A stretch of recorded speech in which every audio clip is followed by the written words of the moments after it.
বাবা বাবা আমাদের মাথার ছাদ। বাবা ডাকের আলাদা স্বাদ। ব্যথা পেলে ও মা গো মরে গেলাম গো যেমন বেরোয়, ওরে বাবা রে কি ব্যথা রে, এটাও ভেতর থেকেই আসে। মা নিঃসন্দেহে পৃথিবীর শ্রেষ্ঠ উপহার, কিন্তু এর পেছনেও বাবা।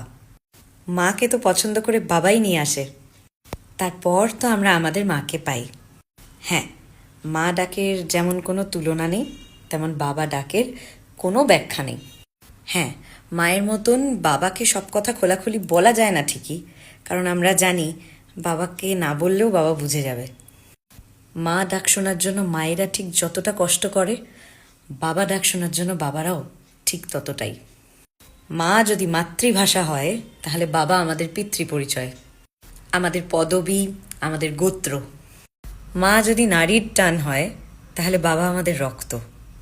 মা ছাড়া ঘর খালি মনে হলে বাবা ছাড়া জীবনটাই খালি। বাবার কাছ থেকে ফেরার সময় হয়ে আসলে ঘড়ির কাঁটার দিকে নিজে থেকেই বারবার চোখ চলে যায়। মায়ের কষ্টের কথা সবাই বলে, কিন্তু বাবার ত্যাগের কথা কেউ বলে না, এমনকি বাবারা নিজে মুখেও কোনোদিন বলে না। মারা তো সহজেই কেঁদে ফেলে, কিন্তু বাবারা কাঁদে সারা জীবনে একবার। সারা জীবন নিজের শখ আহ্লাদ জলাঞ্জলি দিয়ে নিজের মেয়েকে বড় করে সারা জীবনের মতো যখন বাবা অন্য লোকের বাড়ি দিয়ে দেয়, সেই ত্যাগের কাছে পৃথিবীর সব ত্যাগ ছোট মনে হয়। একজন মেয়ের বাচ্চা হলে হসপিটালে সবাই আগে বাচ্চাটাকে দেখতে চায়, কিন্তু একমাত্র বাবা যে নিজের বাচ্চাটাকে, নিজের মেয়েকে সবার আগে দেখতে চায়। দাদু হওয়ার সুখের থেকেও তখন তার কাছে অনেক বেশি নিজের মেয়ের মা হওয়ার আনন্দ। আর যে বাবার ছেলে সন্তান, তার কি ত্যাগ কম?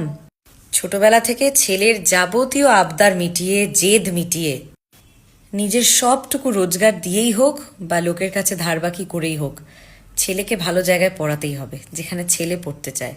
যদি সেটা বিদেশ হয় তবে তাই। তারপর ছেলে নিজের পায়ে দাঁড়িয়ে গেলে, প্রতিষ্ঠিত হয়ে গেলে, তখন বাবা টাকা রাখতে শুরু করে তার বউয়ের জন্য, তার বিয়ের জন্য, তারপর তার ছেলে মেয়ের জন্য। তবুও ছেলের থেকে এক পয়সাও মুখ ফুটে চাইতে পারে না কোনো বাবা। তাই বাবার ত্যাগ কল্পনার বাইরে, তাই হয়তো বাবার স্থান মাথার ওপরে। খুব খুব ভাগ্যবান তারা, বাবা মাকে কাছে পাচ্ছে যারা। বাবা কিন্তু আমাদের প্রথম হিরো, মানে বাবার শার্ট প্যান্ট জুতো বেল্ট চশমা যা বাবা পরতো তাই একদম বেস্ট, সেরা। সে হাত ঘড়ি হোক যাই হোক, আমার বাবা যেটা পরে সেটাই সেরা। সিনেমার কোনো নায়ক টায়ক না, আমার বাবাই হিরো। সব থেকে অদ্ভুত ব্যাপার,